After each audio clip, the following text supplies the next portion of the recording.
But Bitcoin seems to have a philosophy about improving the world and decentralizing and making it better for the whole world. And that's what my thought is around healthcare. And that's why we founded the company we have, Revero, and all this stuff that I'm trying to achieve on the health and nutrition side is represented on the financial side in Bitcoin. I think it's just to make the world a better place.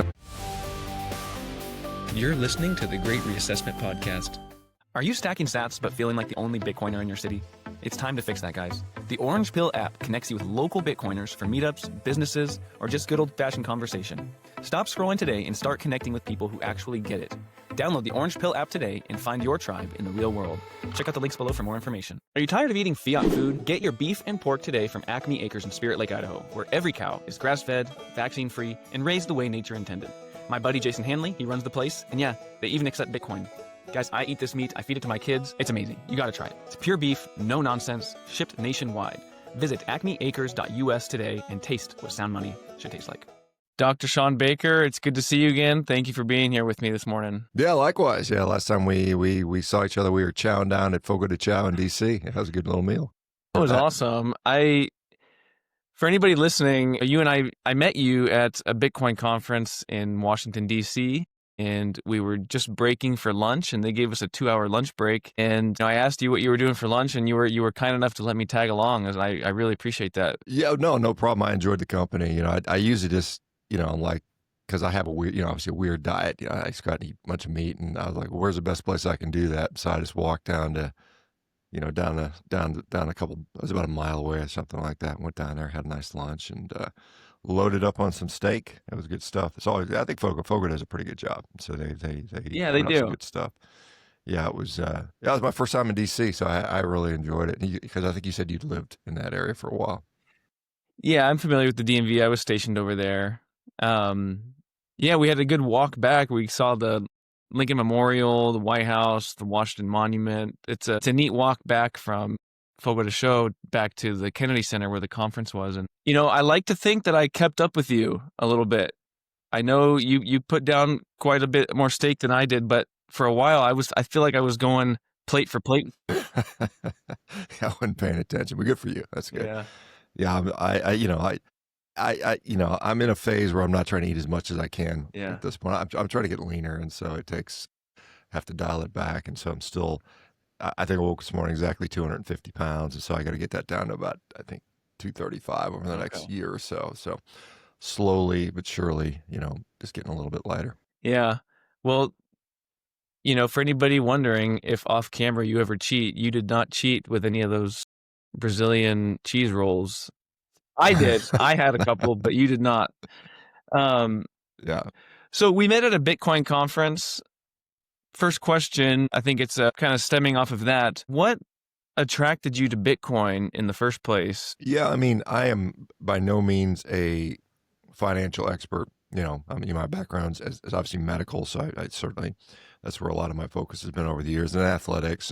But obviously finance affects all of us. We have to be able to, provide and pay the bills and so on and so forth. And, originally I met, Saifedean Amos, who wrote the Bitcoin Standard. He was also a carnivore diet, and he wanted to write a book with me back about 7 or 8 years ago. And then he said, well, let me just finish the book I'm working on, and then we can work together, write this other book. And the book he was working on was a Bitcoin Standard, which obviously, kind of blew up. And so he's kind of been focused on that ever since. So I wrote my own book, but I guess more so than the monetary side or the store of value, or however you want to describe Bitcoin. And certainly I sort of get it, and I understand, and obviously agree with what's going on. I was really attracted to, I guess, the Bitcoin space and the fact that what they want to do. A lot of these other coins is about how can you make money as quick as possible, and pump and dump and, whatever it might be, the whole altcoin, shitcoin, whatever you want to call it. But Bitcoin seems to have a philosophy about improving the world and decentralizing and making it better for the whole world. And, that's what my thought is around healthcare, and that's why, we founded the company we have, Revero, and all this stuff that I'm trying to achieve on the health and nutrition side is represented on the financial side in Bitcoin. I think it's just to make the world a better place. I know that sounds very Pollyanna-ish and sort of, sort of overly optimistic, but I do think I think we have to be there. We have to go there. I mean, that's just the right thing to do. And it just seems like the right thing to do. And, obviously we all may be wrong, and I may be wrong about nutrition, and who knows, but I mean, with putting your best foot forward and putting what I think is the best thing to do, Bitcoin makes the most sense from that side of things, I suppose. Yeah. No, there's a reason why a lot of Bitcoiners care about health. They care about their diet. I think if you were to go to a Bitcoin conference and do a random poll on the attendees, a lot of them might say they're into carnivore diet, or they're into at least not eating fiat food. Yeah. And because they care about, they have low time preferences. You hear that word thrown out a lot. They care more about the future rather than the instant gratification of the present. And so I think there's a lot of overlap between what you're trying to do in healthcare and through carnivore advocacy and things like that, and what people are trying to do on the monetary side. You are a carnivore advocate, you're an author, you wrote The Carnivore Diet, orthopedic surgeon, world champion athlete, you got some world records, and you're also the world's #1 misinfluencer according to what was it, Eat Lancet, which they're a WEF funded thing. And you got this company, Revero, which I was perusing the website. It looks amazing. Healing metabolic, inflammatory, and autoimmune conditions. You're involved in all of that. It's kind of who you are as a person. This is a very simple question, but why do you do what you do? One, I enjoy it. I mean, it's fun for me. I mean, particularly, I can remember as a 15, well, I mean, I can remember in 6th grade wanting to go into science. And then by the time I was 15, I realized I wanted to go into medicine. And then, I mean, as a 16-year-old studying for the medical college acceptance test, the MCAT, which you don't take till you're a junior in college. And I mean, I was just motivated to do medicine. And the promise of going into medicine is that you will help people, you will cure disease. The reality of medicine is you somewhat help people. You don't cure a disease. You manage medicine. You just sort of throw pills at every symptom. And that's what medicine has unfortunately devolved into. And so thinking about what my ideal was and what the reality is, and can we bring things back to what the ideal is? This is where the genesis of, Revero is. And as you point out, I mean, we literally are taking people that are sick and suffering and curing them, and literally getting them, not just medicating their diseases, getting them off the medications. And, I think that disease is, in many cases, is a consequence of the wrong inputs. And whether it's nutrition, whether it's lifestyle, whether it's lack of sleep, whatever, you fix those things and disease gets better. Imagine that. It's not just throw another pill at it to sort of ease or manipulate or manage the symptoms. And so that to me is a blast. That's a lot of fun. And, obviously, a carnivore diet is a method to get. That's not the only way you can do it, but I mean, it certainly works well for a lot of people. And I certainly have a lot of insight and expertise in that particular realm. So you kind of do what you know in many ways. I think that, I mean, I guess I would have never seen myself as an author. I mean, this is not something I never really liked writing, to be honest. I mean, I remember in college and high school having to write essays, and I hated that stuff. I was like, oh man, I don't write this stuff. It's so boring, right? But I mean, I ended up writing a book, and it was very successful. And, and funnily enough, I'm actually writing another one, which is kind of funny to me. But, and then I remember when I was practicing as a busy orthopedic surgeon, I remember Facebook was coming out, and it was kind of thing. And I was like, I don't care about some stupid cat or what somebody ate. I mean, that's what it seemed like to me, just a colossal waste of time. And arguably it still is, to be honest. But I mean, I've gotten, to where social media has been the tool by which to spread this message. And I think that's, it's like a double-edged sword. I mean, there's good and there's bad about it. And so I spend probably an inordinate amount of time on social media trying to share this message with as many people as possible. I feel like some crazy preacher trying to get out there and get out to the mass, instead of standing on a street corner at a busy street corner yelling. I'm yelling into this internet. And, it's working though for a lot of folks. It's changed the way. So, I mean, the biggest thing is I enjoy it. I have fun. I feel like I'm doing what my mission in life was supposed to be from when I decided I wanted to go into medicine. I am actually impacting people's lives and healing people. And that, to me, that's wonderful. That's awesome. So that's why I do it. Yeah. It's amazing how life can kind of come full circle sometimes, where you begin on a path and there's an unexpected disturbance. And, I was reading the first part of your book where you went through that peer review, and there was a real challenge at one point in your career, and where if anyone's read your book, they'll know the story that I'm talking about. But you have a platform now to do exactly what you've always intended to do, and you can do it more effectively probably now than when you were actually working as like maybe a day-to-day doctor. Yeah, 100%. And like you'd kind of alluded to. Yeah, I mean, I went through a period of time where this was, it was a jading experience, but it was just a thing that, it either would have broken me or and fortunately I came through, I think, a stronger person because, there are a lot of physicians that go through what I went through, and a lot of those guys they just commit suicide. I mean, it's such a tough thing to get through. When someone basically says, "Look, we don't think you're a good doctor, and we need to stop you from practicing medicine," and that's kind of what would happen. But at the end of the day, I was vindicated because at the end of the day, after significant sort of evaluation, I said, "No, we were wrong, and you were actually in the right," and go back to practicing medicine. Fortunately, at that time, it had been a long enough period of time where I was like, you know what, I'm going to come back, but I'm going to do it under my terms, which are to actually heal people. And I think that's the really, the fun side of this. I mean, obviously all of us face challenges as you have. I know we I don't know if you want to talk about that. I know you went through your own challenge, and you can it can define you, it can break you, it can make you a stronger person, and ultimately that's what I think has happened with me. And I've developed some thick skin. I'm obviously critical of the healthcare system, and I think rightly so, because there's I think most people, I mean, even most physicians now get it, that the healthcare system is, I mean, it is wildly, I mean, there are, and not to say that there isn't some good that's still being done within medicine. I think there's some wonderful things we do, some really promising things that are out there. We do wonderful jobs with acute care, but I mean, there's some really holes in the chronic side of things.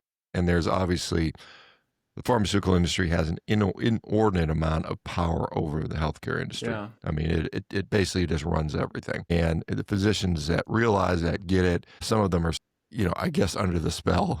Like, look, I'm going to get my education, my training, my marching orders from whatever comes out of the pharmaceutical and whatever the drug reps tell me to do.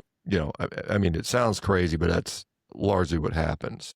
And, Yeah, I've seen a little bit of that. I spent some time as a medical technician in the Air Force, and that was something we kind of chatted over because, we both spent time in the Air Force. You as an orthopedic surgeon, I worked mainly in family health, but I would call back patients to get like an intake about why they were there that day. And we would get people who are just so sick, morbidly obese, and I would give a report to the doctor, and the doctor would never ask what they were eating. And so I took it upon myself to start asking, what are you eating? How much water are you drinking? Are you getting exercise? And I would deliver my report to the physician, and I would try to weave some of that stuff in there to try to help them see that it's so glaringly obvious that maybe this is a lifestyle thing. But a lot of these physicians never cared. They have to see 20 patients just before noon, 10-minute appointments, and they're going to prescribe a medication before they ever even ask, what are you putting inside your body? How much sleep are you getting? How much water are you drinking? Are you getting any exercise whatsoever? Are you smoking? Yeah, you're absolutely right. I mean, and it's not that we don't understand that lifestyle impacts us. It's just that we feel like that we're powerless to do anything to affect any change. And you're right. I mean, as a surgeon, 50 patients a day, calls from the emergency room, patients in the hospital, dealing with insurance companies, helping with my physician assistant patients, answering, questions, emails. I mean, it was just, you just don't have any time to do this stuff. And that's how the system is designed. You're literally on a hamster wheel running as fast as you can to try to keep up. And to think you're going to take even 20 minutes to talk to somebody about their health and their lifestyle is an absolute joke. I mean, there's just no time for that for most. That's the reality for most busy physician practices. It keeps the bills paid, keeps the lights on. It makes you a nice, comfortable living. I mean, beyond that, I mean, good luck changing that. I think one of the things is, they will say, well, we tried lifestyle in the 80s and it didn't work, or, something. This is just a medical practice. Lifestyle doesn't work.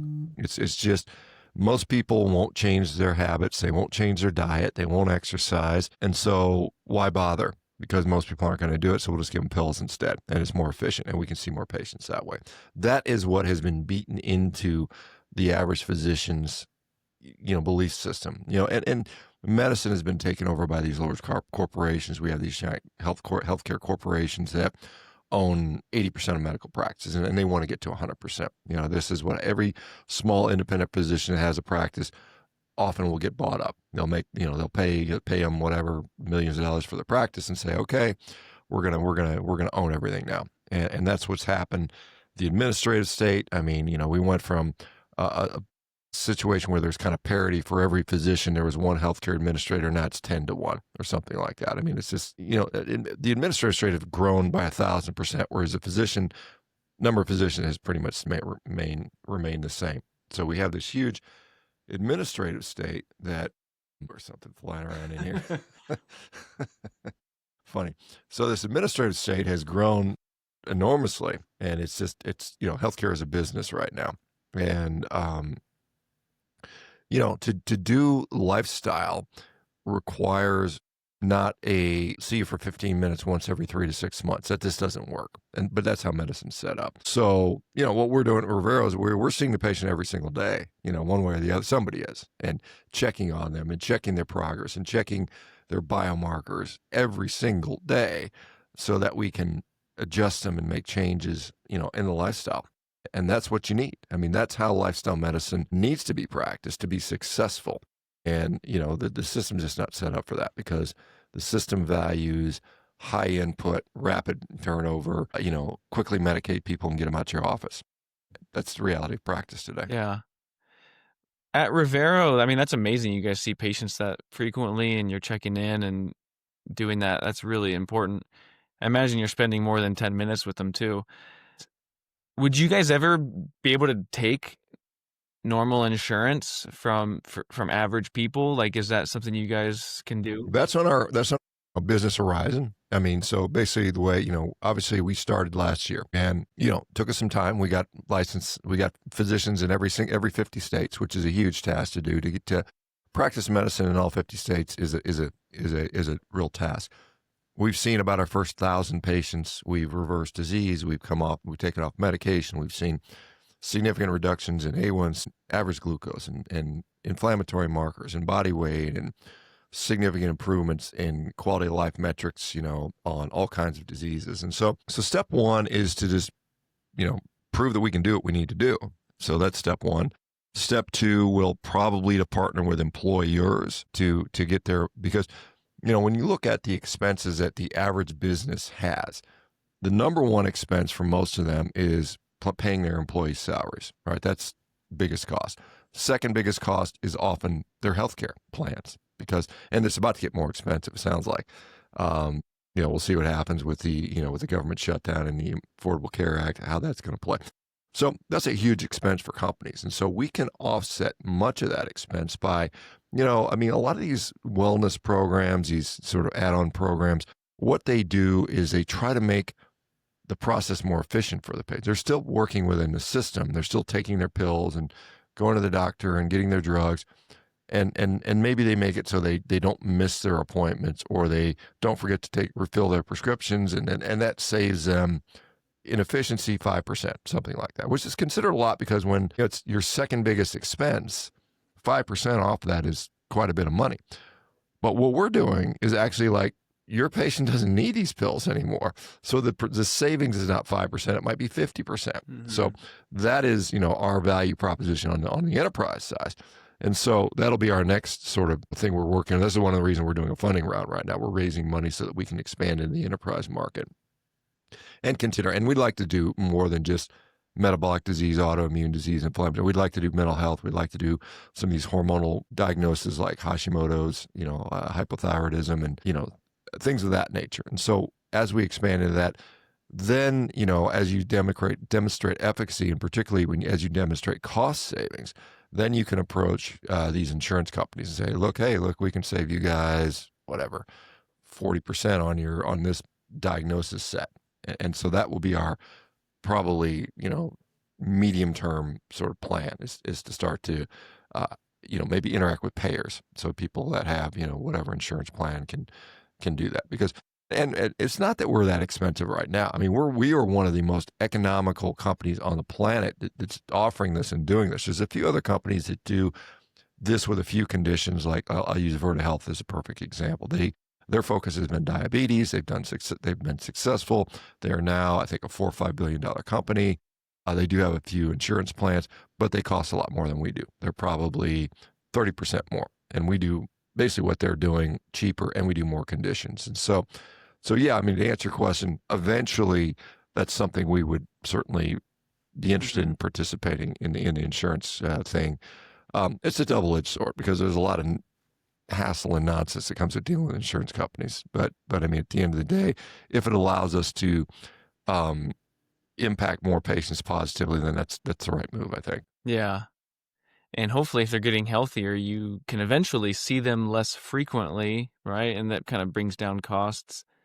You said something earlier about how we tried lifestyle in the 80s and it didn't work. And I wasn't, I'm not privy to like all the medical treatments that were popular back then, but it seems to me that like the average person just needs a taste of some sort of result. If somebody can implement a change and they shed 10 pounds or 15 pounds and they just get a taste of those results, it can inspire them to continue to improve lifestyle and it almost gets addicting at that point.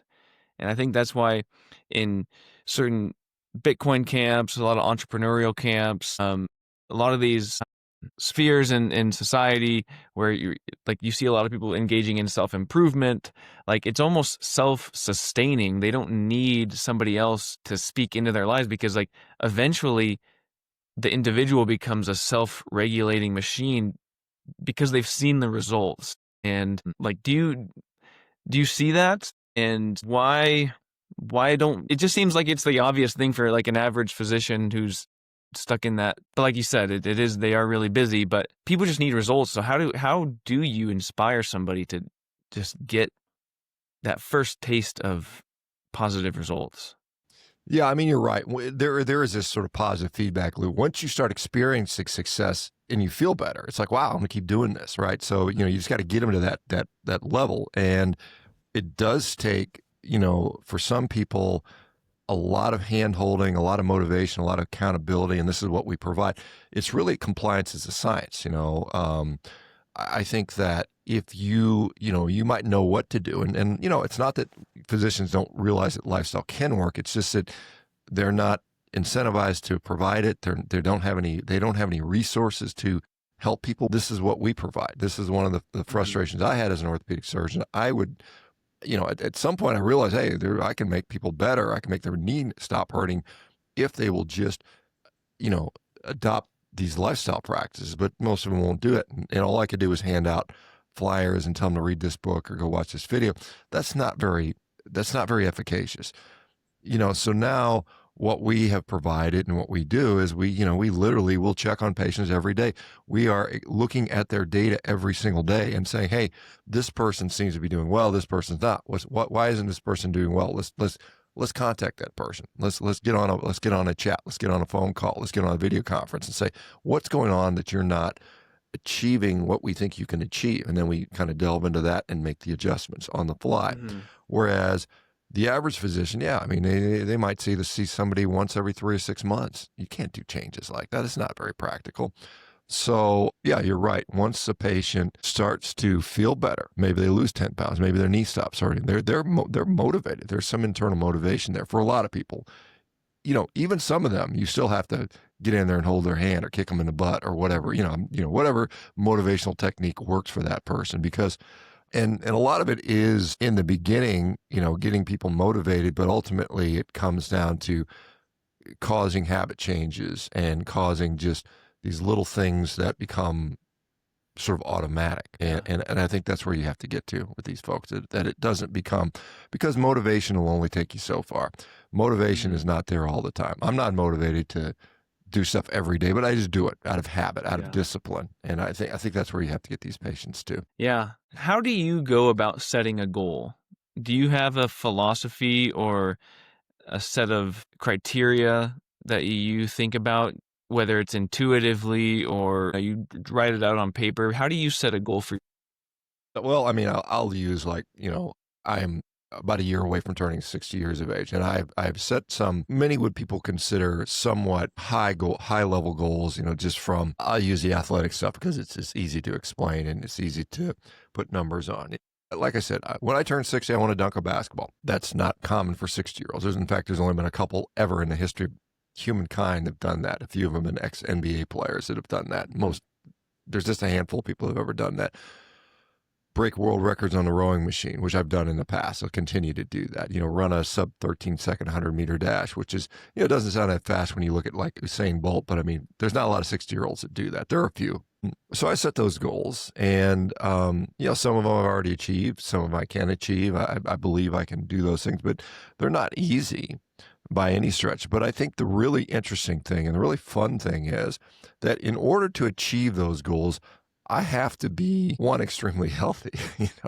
I mean, but I have to. I know there's a certain amount of training and work that I have to do to get there, and I actually enjoy that. I mean, I actually, and I've stated these things publicly, so that provides me accountability. And I think sometimes it's just about like saying, hey, I believe I'd like to do these things. And if you set it out publicly, then you got to be somewhat accountable to that. I'm very much a fan and a believer of walking the walk, because, like I said, what I do nutritionally is very, very contentious. It's very controversial. And if I am right about it, then I will be able, and I believe that by demonstrating that I can do all these, interesting things. I mean, I think that health, it's just like, how do you define health in the first place? And to me, it's more than just a collection of lab values or something like. I mean, I think you have to demonstrate. It's like when in Bitcoin terms, it's a proof of work. Mm-hmm. If I can do all these things, and then that certainly demonstrates a capacity that is not compatible with ill health. It's just breaking world records. Sick people don't break world records. I mean, that's just the reality. I know there's people out there saying, "Oh, just because you're fit and in shape and have muscles doesn't mean you're healthy." Yeah, it kind of does. I mean, it kind of does mean you're healthy. I mean, the reality. Yeah. I mean, it certainly means so more so than some guy sitting on the couch with a big old gut bragging about some lab value. I mean, that's kind of shitcoin stuff, right? In my view. Yeah. So I mean, I like, challenging myself in those ways. I'm very competitive, both within the scope of other people that are in my situation, but also just among myself. I like seeing where I can go and improving and knowing what these numbers represent to me. It's like people will tell you about what they'll send me their labs and say, is that healthy? And I'm like, I don't know. It could be, it might not be. What I think is healthy is very different. I'd rather see your numbers, how fast you can run, how far you can jump, those things to me make more sense from a health standpoint. How do you know if a goal is realistic or not? How do I know if a goal is realistic? Well, I mean, depends on who you're talking about. Some people say, I'd like to, lose 100 pounds and get to 6% body fat and compete as a bodybuilder. I mean, that is, for many people, it's achievable. I think what's achievable and what is, what somebody's willing to do. And again, I don't know everybody, but I need, sometimes past predicts future performance. I have broken world records as an athlete many times in my life in different sports. So for me, I think those things are achievable, for the average person, not, because, sometimes you've got to, the amount of effort and work and discipline it takes to get there is tremendous. And if you've never done that before, you might be sort of biting off more than you can chew. I'm not going to say that people can't do it. I've met people that have, I've talked to this guy's name is Rob Jones. I haven't talked to him in years, but this is a kid who lost both of his legs in trauma, in war. And, for a lot of people, they'd spend the rest of their life in a wheelchair. And this guy decided that no, I'm not going to do that. So he became an Olympian, a Paralympian on rowing. He competed in cycling, where he rode his bicycle across the United States. He Wow. ran 30 marathons in 30 days without legs, on prosthetic legs. So I mean, it's you never know what someone is willing to do, and what is actually possible. But I mean, there are people out there that don't realize the amount of work that goes into achieving some of these things, and unless you're unless you're willing to go through that, most people don't want to put in that much work. I mean, it's like That's how amazing. much 30 marathons in in 30 30 days with days. no legs, That is on prosthetic that is legs. like Yeah. some David Goggins. Yeah, it's like that. And there are people out there that are willing to do that and have done Yeah. that and do that. And they're very inspiring. And, some people at, what would seem to be against all odds. And these are the people that inspire me personally to do things. And I'm like, well, hell, I got 2 legs. I got all my limbs. I'm not sick. I'm not overcoming anything. So to me, it's like, it's not that big of a deal. But I mean, the reality is, for 99% of the population, that type of stuff ain't happening. Yeah. I think there's a potential that it could, but it like you were saying, it almost takes some sort of deep inner movement. Like there something has to come alive in a person and that coming alive is very uncommon. It's like, you look at children and sometimes you can just see genius in all of them, right? But eventually, like, what happens is, like, does it come alive, and is that switch activated? And I think activating that switch is like I mean, I know I haven't done 30 marathons in 30 days. I've done some things I'm proud of, but like it pales in comparison to something like that. And yeah, that's just remarkable. Yeah. He's Rob Jones. He's an interesting fella. I mean, he's still, I see him. I follow him a little on social media. And every once in a while I see a clip. The algorithm shows it to me once every 3 or 4 months, and he's still getting after it. I mean, he's still out there working out, doing some amazing stuff, and has a really good sense of humor. You got to be in that situation. I mean, he's obviously overcome what would be devastating to many people. And, I mean, like I said, for some people it breaks them, for other people it makes them. And he's one of those guys that has done that. Nice to see. Yeah. Going back to Carnivore and things like that, what do your critics most misunderstand about you? Well, God. I think the fact that, I came to, I guess, national attention due to my advocacy for this sort of quirky, weird diet. Obviously there's a lot more to me than just eating a bunch of meat, which, most people are, well, that's all he does is eats meat and advocates for this. I mean, I think, like I said, first and foremost, I come to, I'm a physician that cares about healing people. And I think that is more than just nutrition. I think nutrition is a critical and important part of health, but I think there's so much more to that. And I think most people would agree with me, if they took the time and bothered to, understand what I do advocate for. And it's more than just, eating things. It has to do with sleep and exercise and activity and stress and sunlight and all those things, which I think are important parts of health. I think that most people would, because, your sort of facade that you put out for social media sort of sometimes belies what's underneath that. And yeah, I mean, certainly I think that meat is a health food, and I think more people should eat more of it. And I think that's an important thing. But I've said on many, many occasions, I don't think a carnivore diet is necessary for the vast majority of people. I think that for the people that it is necessary for, it is a literal godsend. It has, transformed people's health and lives in a way that nothing else has been able to touch. And I think that's an important part. And I think it's important that we realize that and maybe accept that and understand that and learn more about it and research more about it. And I've been, trying my best to facilitate that. It's not easy. It costs a lot of money. There's not a lot of money to be had for this stuff. If you want to put out the next mega blockbuster multi-billion-dollar, $100 billion drug. You got all kinds of, there's all kinds of sort of resources for that to happen because people are going to make a lot of money on that. But think that, you can change.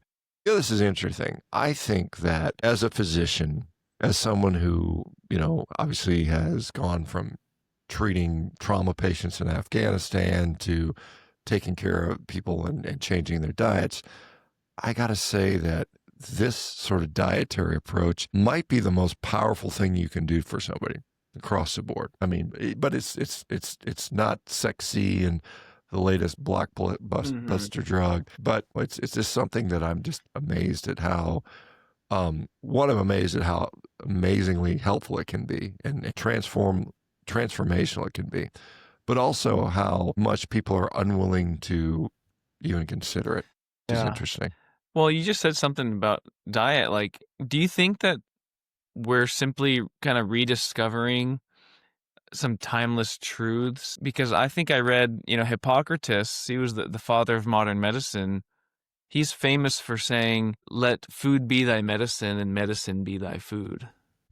Yeah, well, I don't know if he's a father of modern medicine, but he was certainly instrumental in some of the early medical thought. And I don't know if that, that I guess people say that quote may not even be attributed to him, but okay. I mean, the sentiment still stands. And I think Edison also talked about some of that. Thomas Edison did about, the modern physician will, heal people with nutrition and, something along those lines. And really, I mean, it's true. I mean, gosh, I mean, there's all kinds of quotes around this particular concept. And, there's just, you think about the human body is a wonderful machine, and if you treat it correctly, it can do a lot of stuff, and it can heal from injuries and disease. But we don't sort of realize that anymore. The jaded person in me sort of thinks that, well, because it doesn't make a lot of money, that we don't want to pursue that because it's just like it's interesting when Goldman Sachs, the big financial institute, was asked about, does it make sense to cure disease? They resoundingly came back from a financial standpoint, no, it makes no sense to cure disease. And it's interesting because, Novo Nordisk, who, is the large, Danish company that's, they are the most, I think that company is the biggest company in Denmark. And I think that company that puts out these GLP-1 drugs like Ozempic has, a greater amount of financial skin in the game than the whole country of Denmark does. Interesting. It's like it exceeds the GDP of the country or something crazy like that. And they had a little bit of a stake in curing type 1 diabetes. Well, they've decided recently that they're going to shut that aspect down because it's not going to make them any money. And so they'd rather just pump lifestyle medications into people. And I think that's where we're at today, where it makes most sense to cure disease. Yeah, and that's really unfortunate, but it creates opportunities. I mean, like a lot of the solutions we're seeing today, Bitcoin being one of them, but like a lot of the responses, a lot of these are like bottom up solutions. And I think companies like yours, health influencers who help more people than an entire clinic might in a single day by giving them sound advice. I think true help is going to come from people that want to do it from a genuine spirit of helping humanity and putting aside the profits. As we sort of, get ready to wrap up a little bit, I want to ask you, how do you prepare a steak? And what do you think? Like, what are your top 2 favorite ways to prepare a steak? Yeah, I mean, I ate a lot of steaks. I've prepared a lot of steaks over the years. For me, and I know a lot of people will be some people will be sort of disagree with this. I am a big proponent of assuming a steak. I think it just makes it so much. You said sous vide? Sous vide, yeah. So basically, it's cooked under vacuum in a water bath, and that basically just takes any kind of cut of meat and can make it very predictable. It cooks it perfectly evenly across the entire steak. In fact, I've got steaks in the sous vide right now cooking. that I'm going to be eating here in about an hour or so. And then I just sear them off in some form or fashion. I have a grill that gets to 1,500 degrees, and it's like a steakhouse grill. So it just cooks it super fast. Yeah. So I like that. That's a good technique. The other thing I like to do is depending on, I've got a smoker and I like to smoke a lot of stuff. And so like yesterday, I made a nice tri-tip. I smoked it for about 3 hours, and it was, just nice, tender type thing. So it depends on the cut of meat. It depends on, I think different cuts of meat respond differently to different preparations. And so either sous vide or what's known as reverse sear, where you just kind of cook something slowly, bring it up to the internal temperature you want in the oven, and then sear it. I think some form of combination of that's going to make a steak really nice. Because for me, I like a steak that's been nicely seared on the outside. It's got this nice, fully outside, it's crispy, and I like it inside that is just tender and a little bit pink. Medium rare as well. Yeah, no, medium rare is definitely the best. That sounds like an amazing grill you have that gets that hot. Probably doesn't. Just a quick little sear and you're good to go. Yeah, I mean, do you use butter or anything like that? Typically, no. I mean, okay. I'm very lazy and just simple. A little bit of salt, quick sear, and that's it. And it's easy. Yeah. There's nothing worse than overcooking a steak. So like, I don't know. That's like whenever I'm not like a steak cooking expert or anything like that, but man, it's just like if I bought a good piece of meat and it comes out well done because I forgot to like take it out of the oven when I was doing like a reverse sear or something like that. Like, gosh, it can ruin my evening, to be honest. Well, I mean, I don't know, yeah, I mean, you can certainly take a nice cut of meat and make it, less enjoyable than it could have been, for sure. I mean, some cuts of meat will tolerate even being cooked to well done, like a ribeye is classic because has so much fat and marbling and so juicy that it can even handle, well done. But a lot of meats don't, like you get some kind of sirloin or leaner cut of meat and you cook it well done, you're eating shoe leather. And, I think the unfortunate thing is, and I'm and I don't think my mom's going to watch this show, but because she's like 82 years old and has no idea even what Bitcoin even is. But she was a horrible cook, and she would overcook everything. And she oh man, when I grew up as a kid, I'd never eaten a good piece of steak probably until I was maybe 30 years of age. I didn't know anything about it, and so now I do. Now I know better. Yeah, wow. So did you have low expectations for beef at that point, and then you sort of like, whoa, this can actually be really good? Yeah, I didn't know. I mean, I don't think I really appreciated the absolute, almost viscerally, criminally, exciting, thing that meat could be. And I think a lot of people are exposed to that because a lot of kids grow up eating overcooked, not very good meat. And so they never really get into it. They just kind of like, so I'd rather eat some kind of, sugary, gooey, mac and cheesy thing because it tasted better because their parents didn't know how to cook a damn steak. And I think that's something we have to sort of, reverse brainwash, Yeah. Yeah. Having a good meat at a young age. Have you ever had Japanese A5 Wagyu? I'm sure you've had at some point. Do you think that's like the pinnacle of steaks? It can be a interesting and wonderful experience. I think everybody has a different preference on that. I've had that. I've enjoyed it. I think it's, some people consider it like a religious experience. I have to say I really enjoy that. I think it's really good. I don't know that is necessarily the best way to eat meat, but it's definitely a fun experience. It's expensive, obviously. It's some people think it's not worth the cash, and I don't know that I disagree with that. But I mean, I enjoy it. There's a lot of people think it's like a abomination because the animals have so much fat in them, and it's almost like not eating steak in a way. I mean, a classic expectation for steak because it is so rich. And I mean, some people will describe it as almost like eating a piece of meat butter because it's so incredibly fatty. But I got to say, I've never not enjoyed when I've eaten some ridiculously well-marbled Wagyu Japanese A5 stuff. And I haven't done it that many times because it's just cost prohibitive. Yeah, I've had it one time. I had it once, and it was, I think this was back in 2021, and it was $165 for 8 ounces or something like that. And I was just, I didn't know a steak could taste like that. I wouldn't say it was a religious experience, but it was truly fascinating. My wife, we were on a date and we were kind of splurging, and she ordered some like $90 lamb. And after tasting my steak, and like, I didn't care for her dish at all. Like, but that's how good I thought it was. But you're right. I don't know if I could do it every day. It was a lot. Like it was very rich. But I remember I didn't even need a knife to like cut through it. I could, if I pushed hard enough with my fork, it just went Yeah. down through it. And it was really good. Yeah, it's like I said, there's people that don't like it. They think it's, not their cup of tea. But, like I said, it's, yeah, I've been very fortunate that I've been able to eat stuff like that a few, not a lot, but I mean, maybe 8-10 times I've had something Yeah. like that. And I can't say I've ever not enjoyed it.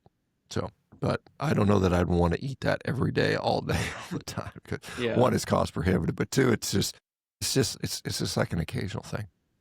Yeah.